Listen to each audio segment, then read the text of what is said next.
কদাচিতো নাথময়ী নখোজো বুঝিয়ে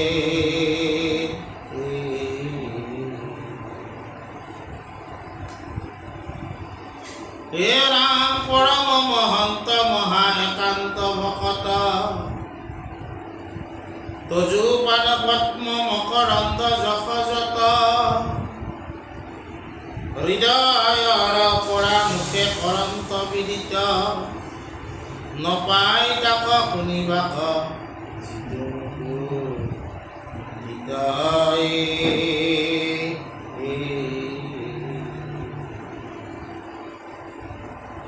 ইহবম কুচিপদে মূৰ কাৰ্য নাই কিন্তু এক বৰ মহিমা কহু গোসাই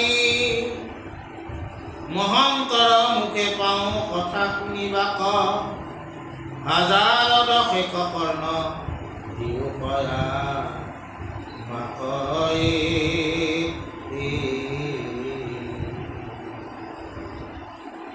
আজি আমাৰ ৰত্নাৱলীত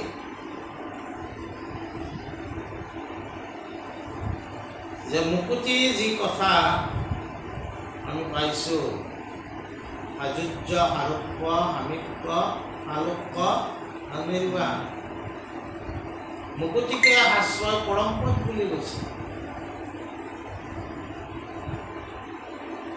কিন্তু ৰত্নাৱলী ভক্তিৰ মহিমা ৰত্নাৱলী গ্ৰন্থখন কেনেকৈ সংকলন কৰা হৈছে ভাগৱতৰ যিবিলাক ভক্তিৰ শ্লোক আছে একগোট কৰি ৰত্নাৱলী গ্ৰন্থখন সংকলন কৰা কিন্তু ভক্তিবাদত এই মুকুতিকো কি কৰা হৈছে এৰি দিয়া হৈছে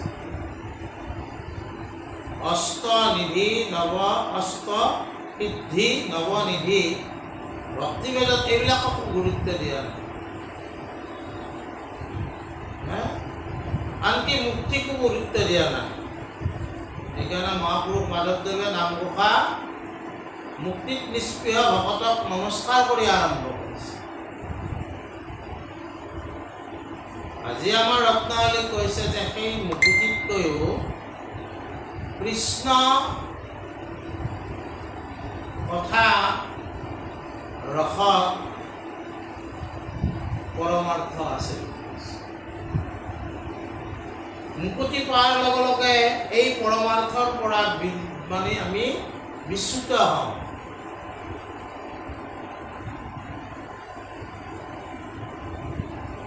আজি ৰত্নাৱলীত আমাক কৈছে কি বুলি যে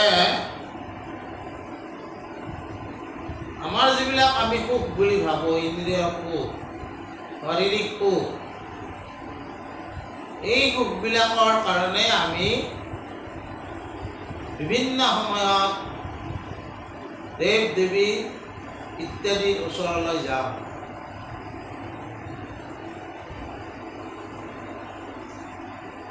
কিন্তু এই ইন্দ্ৰিয় সুখবিলাক আমাৰ যদি জন্মটো মনুষ্য জন্ম হৈছে আমাৰ লগতে যিমানবিলাক প্ৰাণী আছে উৰণ ঘূৰণ গজন ভ্ৰমণ সেই প্ৰাণীবিলাকেও ইন্দ্ৰিয় সুখ লাভ কৰি আছে বৰগীতত মাধৱদেৱে গাইছে কি বিষয় সুখ কুকৰি সংগে পাই হৰিপদ সেৱা মানমী বিনে নাই ৰাম পৰণ চিন্ত সকলো প্ৰাণীয়ে লাভ কৰি আছে ইন্দ্ৰিয় শাৰীৰিক তেতিয়াহ'লে কিন্তু হৰি সেৱা মনুষ্যত অনুভৱ আছে তুমিতো মনুষ্য হৈ জন্ম পাইছা তুমি হৰি সেৱাৰ পৰা কিয় বঞ্চিত হোৱা ৰত্নাৱলী আমাক এই কথা কৈছে তাৰপিছত আমি মনুষ্য হৈ কি কৰিলোঁ ভগৱন্তক আমি কৈবল্যপতি বুলি ক'লোঁ কৈবল্য মানে কি আমাক উদাসীনসকলক আমাৰ নামনি অসমত কি বুলি কয়? কেউলীয়া। আচলতে কৈবল্য শব্দৰ পৰাই কেউলীয়া আছে। যে সংসাৰৰ পৰা আমি মুক্ত, সেইকাৰণে আমাক কি বোলে? কেউলীয়া। এইটো নামনি অসমৰ ভাষা। আচলতে আমি কৈবল্য। আমাৰ আচৰণটো কেনেকুৱা? কৈবল্য আচৰণ। আমি সংসাৰৰ ভিতৰত নাথাকোঁ। আৰু ঈশ্বৰক কিন্তু কৈবল্যপতি বুলিয়ে কৈছিল। কৈবল্যপতি মানে মুক্তিৰ অধিকাৰী। ঈশ্বৰে আমাক কৈছে তোমালোকে মোকতো মুক্তিৰ অধিকাৰী বুলি প্ৰাৰ্থনা কৰিছে, গতিকে মুক্তি লোৱা, মই দিবলৈ ওলাইছোঁ তোমাক। যেতিয়া মানে পৃথু ৰজাৰ আমাক ইয়াত উদাহৰণ দিছে, তেওঁ কৈছে যে কি পৃথু এটা অৱতাৰ, আমি আগতে আলোচনা কৰিছোঁ যে কি কৰিছে, ভকতে এই মুকুতিক গুৰুত্ব দিয়া নাই। যে মোক প্ৰভু এই মুক্তি নালাগে, কিন্তু এটা বৰ মোক দিবা। কি বৰ? যাতে মই সৎ পুৰুষৰ পৰা তোমাৰ কথা শুনি থাকিব পাৰোঁ। মোক তুমি দুখন কাণ দিছা, মই এই সৎ কথা শুনাৰ কাৰণে তোমাৰ পৰা মই 1000 কাণ বিচাৰিছোঁ। যাতে মই সৎ কথা শুনিব পাৰোঁ। কাৰণ এই সৎ কথা, ভগৱন্তৰ কথা, সচ্চিদানন্দ স্বৰূপৰ কথা কি আছে? পৰমাৰ্থ সুখ, পৰমাৰ্থিক সুখ তাতে সঞ্চিত হৈ আছে। মোক মুকুতি সুখ নালাগে, মোক পৰমাৰ্থিক সুখ লাগে। পৰমাৰ্থিক সুখ ক'ত আছে? ভগৱত কথাত আছে। কাৰ মুখে শুনিব দিছি? মহন্তৰ মুখে, সন্তৰ মুখে। বুজে নাই? তাৰপিছত কি কৈছে? হে ৰাম বুলিবা ইহাকনতো খোজে একোজন, ইহাৰ উত্তৰ শুনি অকনাৰায়ণ, আনৰ চিন্তাত মোৰ কিবা প্ৰয়োজন, এহি কেৱৰ মোৰ অভিৰুচি মনয়ে।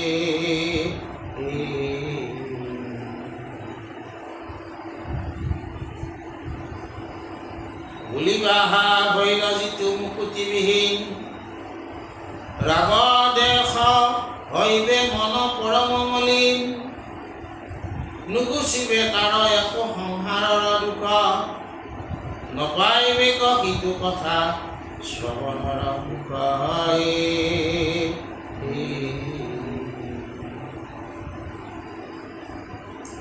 ইহাৰ উত্তৰ শুনি অকা ভগৱন্ত, তোমাৰ একান্ত যত ভকত মহন্ত, তাৰা হবে যত কথা অমৃত প্ৰকাশে।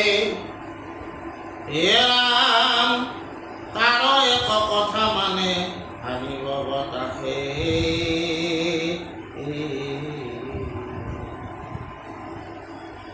তাক কৰ্ণপথে যিটো শুনে কদাচিত, সুযোগৈৰ আত্মতত্ত্ব হয় অবিদিত, আমি কোনো সাৰগ্ৰাহী তোমাৰ ভকত, নাহিকে আমাৰ কাৰ্য অন্যত্ৰ বৰত।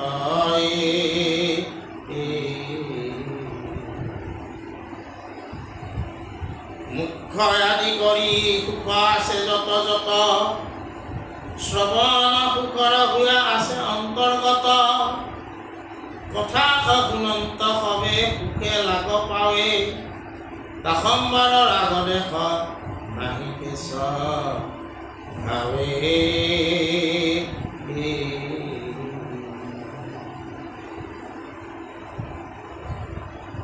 আৰু কৈছে কি বুলি? ঈশ্বৰেও আমাক,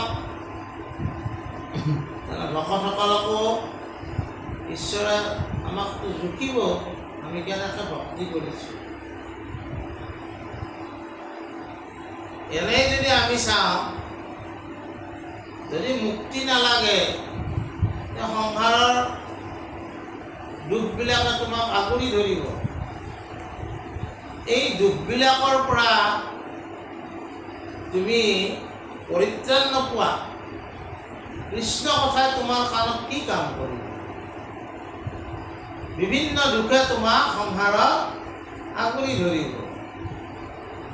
কিন্তু তাৰ উত্তৰত কি কৈছে আমাৰ ৰত্নাৱলীয়ে, যে কি ভগৱন্ত যেনেকৈ মহিমা অপাৰ, ভগৱন্তৰ ভকতৰ মহিমা অপাৰ। এজন মহন্ত বা সন্ত আমি যদি জীৱনত লাগ পাওঁ, তেওঁৰ হাতত ইমান শক্তি থাকে, সেই শক্তিৰ এটা যদি আমি বিন্দু পাওঁ, আমি বাহ্যিকভাৱে আন্তৰিকভাৱে শুদ্ধ হ'ব পাৰোঁ। বুজা নাই? তাৰ কাহিনী এটা মই কওঁ, কাহিনী কোৱা নাই বহুত।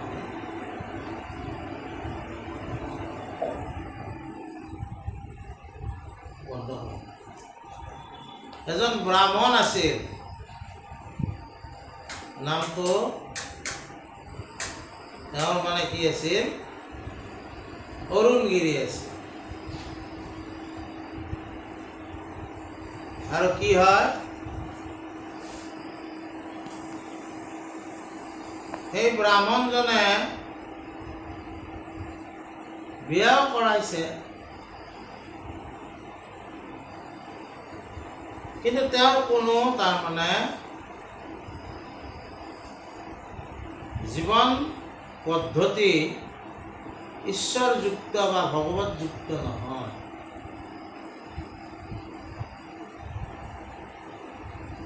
নিজৰ পত্নী থকা স্বত্বেও তেওঁ অগম্য গমন কৰে।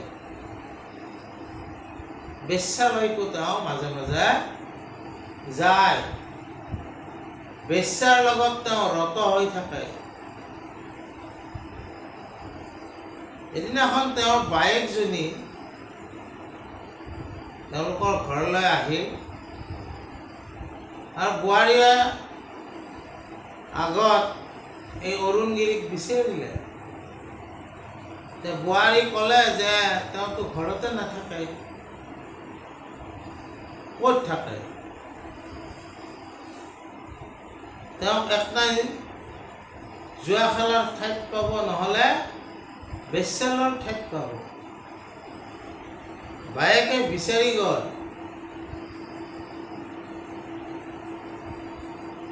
যাই যেতিয়া বেশ্যালয়ত তেওঁ থকাৰ উমান পালে, সেই নিৰ্দিষ্ট কোঠাটোত যাই টোকৰ মাৰিলে, অৰুণ ওলাই আহা। তাৰপিছত কি হ'ল, ভায়েকে গম পাই বেশ্যাৰ খাটৰ তলত শুই থাকিল আৰু ক'লে, মই নাই বুলি কোৱা ইয়াত। বেশ্যাটোক ক'লে, মই ইয়াত নাই বুলি। বায়েকে বেশ্যাজনীয়ে ক'লে, তুমি ইয়ালৈ কেলৈ আহিছা? তোমাৰ ভাই ইয়াত নাই। বোলে তুমি থাকা নাথকা মোক ক'ব নালাগে, তুমি জেগা এৰি দিয়া, মই ৰুমটো চাম, কোঠাটো চাম। এই ভিতৰত জোৰ কৰি সোমাই খাটৰ তলত শুই আছে। তাৰ পৰা বায়েকে গালি বা বিভিন্ন অকৰ্থনা কৰি ওলাই লৈ আহে। আৰু ঘৰত খুব গালি পাৰিলে। কৰাৰ পিছত বায়েকে গম পালে যে খেতিৰ মাটি চাটিও চব যিমান আছিল সেইবিলাকো বন্ধ কৰি থৈছে, মোকলাব পৰা নাই। পত্নীৰ সোণ ৰূপ যি আছিল সেইবিলাকো নোহোৱা কৰিছে। তেওঁৰ একো নাই, জিৰো হৈ আছে।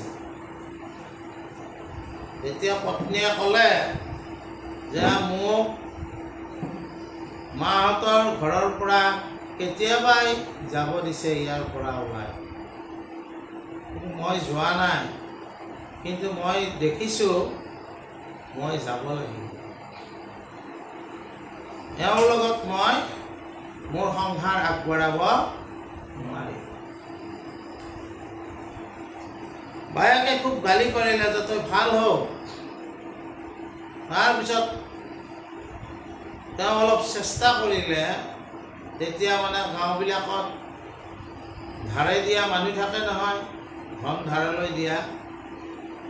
কিন্তু ধন ধাৰলৈ কেতিয়া দিব? বন্ধকী আমি থ'ব লাগিব কিবা, সোণ ৰূপ মাটি ইত্যাদি। তেওঁকতো একো নাই, কোনেও নিদিলে। লাহে লাহে অৱস্থা একেবাৰে বেয়া হৈ আহিল। আৰু তেতিয়া তেওঁক পত্নীয়ে পৰিত্যাগ কৰি তেওঁ মা দেউতাৰ ঘৰলৈ গুচি গ'ল। তেওঁ অকলশৰীয়া হ'ল। তেতিয়া তেওঁ কি কৰিলে, এই যিটো বায়েক আছিল, ভায়েকৰ মৰমত বায়েকে লৈ গুচি গ'ল। কিন্তু এওঁৰ স্বভাৱ সলনি হোৱা নাই।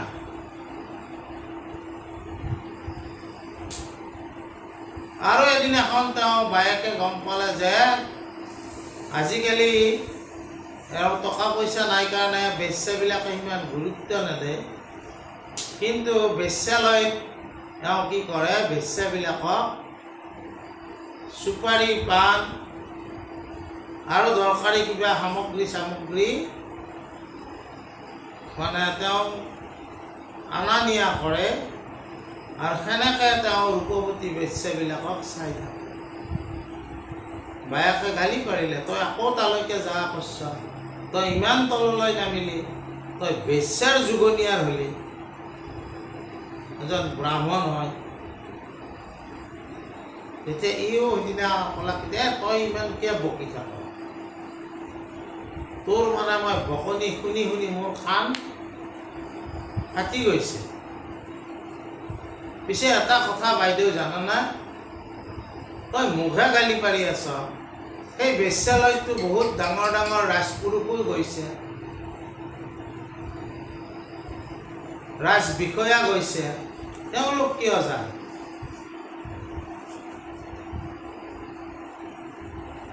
এনেকৈ তাৰমানে কাউণ্টাৰ দিছে, মানে তৰ্ক কৰিছে, জানা। তাৰপিছত এটা তৰ্ক কৰিছে কি, যে আমি সকলো মানুহে কি কৰোঁ, সামাজিক দায়বদ্ধতাৰ খাতিৰত যিটো কথা বেয়া বুলি আমি গণ্য কৰোঁ,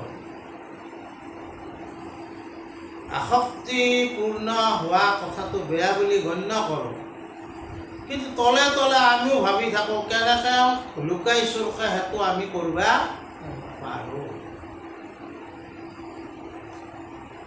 নহ'লে সেই ৰাজবিষয়াবিলাক তালৈকে কিয় যায়?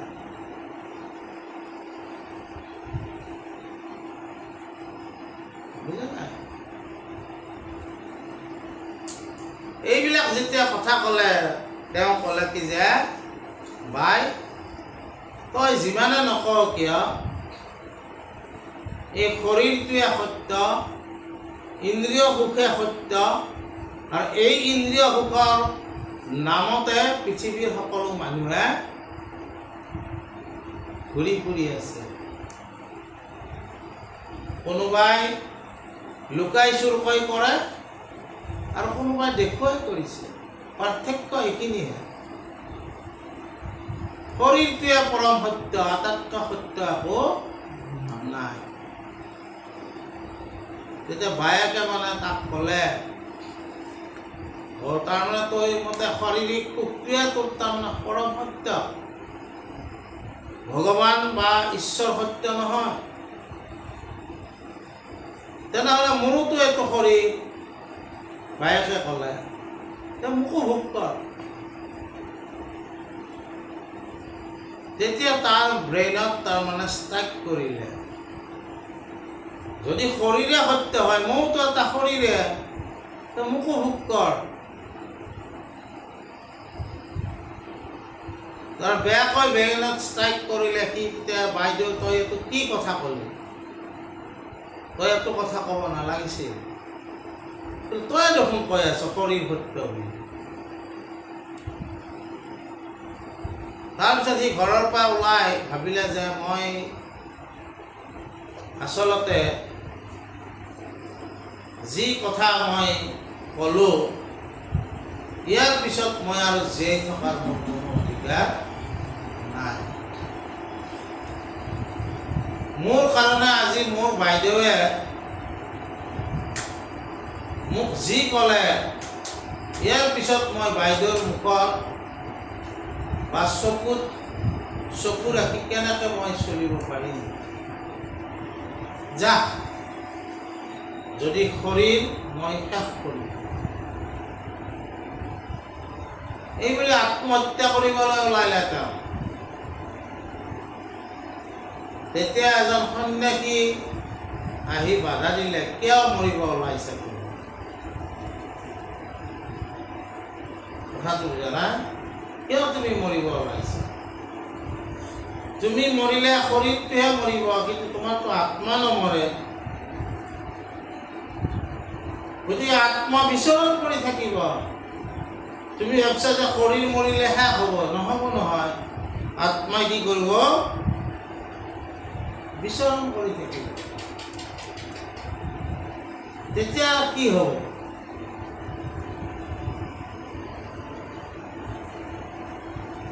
তেতিয়া ক'লে তুমি কোন? তেতিয়া সন্যাসীজনে ক'লে মই ধনৱান ব্ৰাহ্মণ।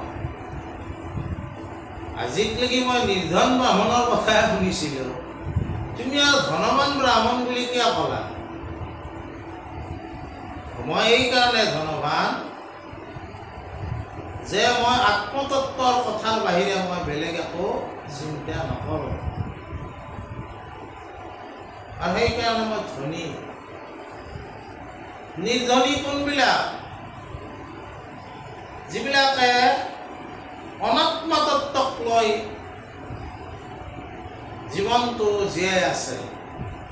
আত্মতত্বক লৈ যিসকলে জীয়াই আছে, তেওঁলোক হ'ল আটাইতকৈ ধনী। মহাপুৰুষ মাধৱদেৱে সেইকাৰণে কি গাইছে? আন ধন নলাগয় নাম ধন বিনা। তেওঁৰ নাম ধন আছে।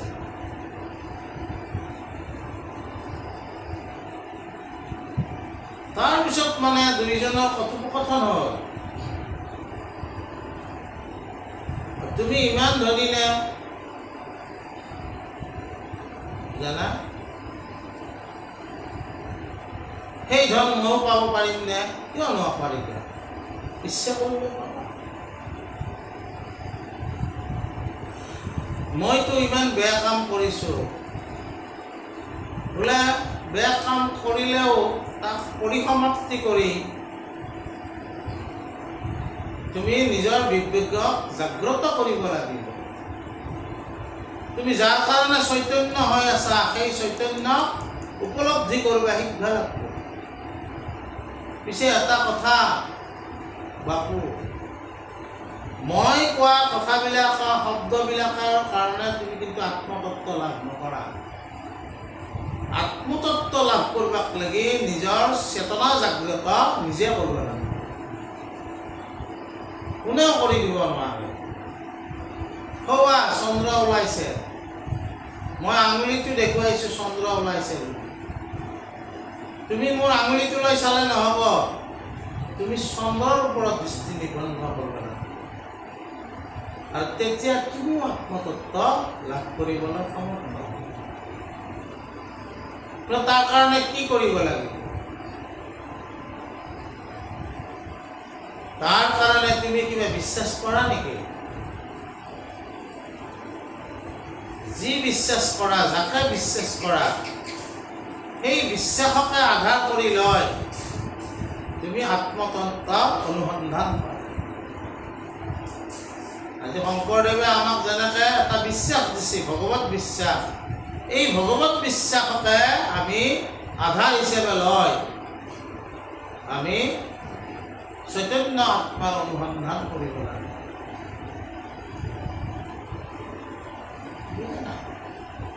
তাৰপিছত কৰিলে কৰাৰ পিছত তেওঁ কি হ'ল, তেওঁ আত্মতত্বৰ অধিকাৰী হ'ল। মই সত্য কৈছোঁ। এদিনাখন তেওঁ পুনৰ সেই গাঁওখনত আহিল, বায়েক থকা গাঁওখনত। কোনোবাই ক'লে যে হেৰি নহয়, তোমাৰ ভাই আজিকালি সন্ত হৈছে নহয়, মহাসন্ত, সকলোফালে তেওঁৰ নাম বিয়পি গৈছে, তেওঁ আজি আমাৰ গাঁৱলৈ আহিব। বায়েকে কৈছে সকলোৱে জানিছে, মইহে জানো নাই। তাৰপিছত বায়েকে ঘৰ চৰ বঢ়িয়াকৈ চাফা কৰিছে, এইটো আহি মোৰ ঘৰতে থাকিব। কিন্তু যথা সময়ত দেখছি তেওঁ নাথাকে, তেওঁ বেশ্যাবিলাকৰ ওচৰতে গৈছে। কোনোবাই কৈছে অ' নাই, আপোনাৰ ইয়ালৈ নাহে। ক'ত আছে তেওঁ? এই বেশ্যালয়তে আছে। বায়েকে ক'ল, তেতিয়াহ'লে তেওঁক মহান আত্মা বুলি কিয় কৈছে? মই আৰু যাওঁ, খেদি যাওঁ। এইবুলি বায়েকে পুনৰ খেদি গ'ল। তেতিয়া বায়েকক তেওঁ যেনেকৈ আধ্যাত্মই দি উত্তৰ দিছে, বায়েকে শেষত তেওঁক সেৱা কৰিছে। তেওঁ কৈছে চিকিৎসকৰ প্ৰয়োজন ক'ত? বেমাৰীবিলাকৰ ওচৰতহে। তোমালোকতো বেমাৰী নহয়, তোমালোকতো ভালে। এই বেশ্যাসকলক যে ইয়াত বেশ্যা হৈ আছে এওঁলোক, কিহৰ কাৰণে? কোনে এওঁলোকক বেশ্যা কৰিলে? সেইখন বিজয়নগৰ সাম্ৰাজ্য আছিল। বিজয়নগৰ সাম্ৰাজ্য দাক্ষিণাত্যৰ ফালে। তাৰে চোল ৰজা এইবিলাক আছিল। তেওঁলোকে ইণ্ডোনেছিয়ালৈ ইত্যাদিলৈ যায়। এই যে আমাৰ কম্বোডিয়া চম্বোডিয়া এইবিলাক সমস্ততে হিন্দু ধৰ্ম, সনাতন ধৰ্ম ধ্বজা ওলাইছে। গতিকে তাৰমানে কি হৈছে যে সাম্ৰাজ্যবাদেতো বেশ্যা কৰাইছে। ক'ৰবা এখন যুদ্ধত যেতিয়া তেওঁলোক জিতিছে, তাৰে তেওঁলোকৰ যিবিলাক ৰাজ বিষয়া আছে চবৰ পত্নীবিলাকক আনি পেলাই ইয়াতে বেশ্যাখনত নিয়োগ কৰিছে।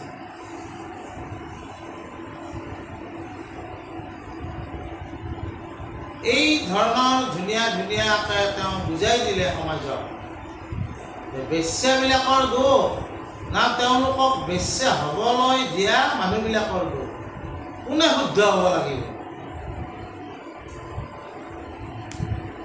কোনে শুদ্ধ হ'ব লাগিব?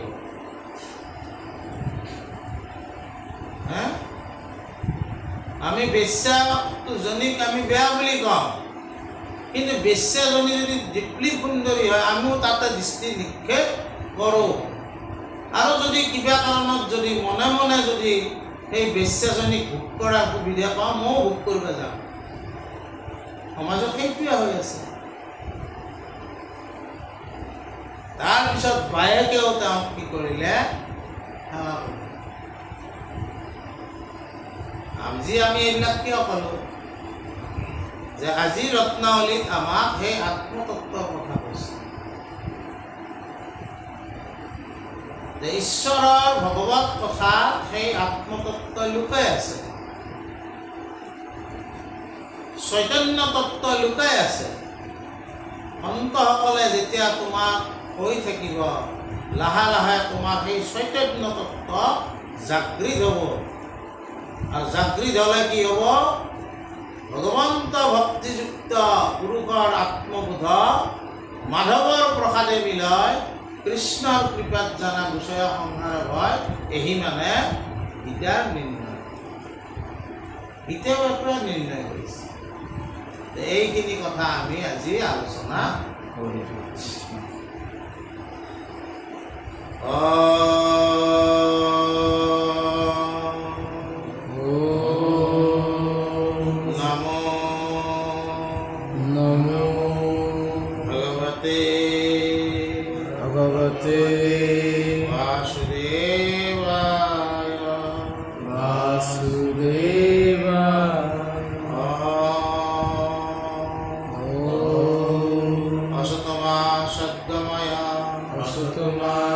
যজ্ঞময় তমসমা জ্যোতিৰ্গময় তমসমা শুচিৰ্গময় মৃত্যুৰ্মা অমৃতম গময় মৃত্যুৰ্মা অমৃতম গময় ওম শান্তি শান্তি শান্তি শান্তি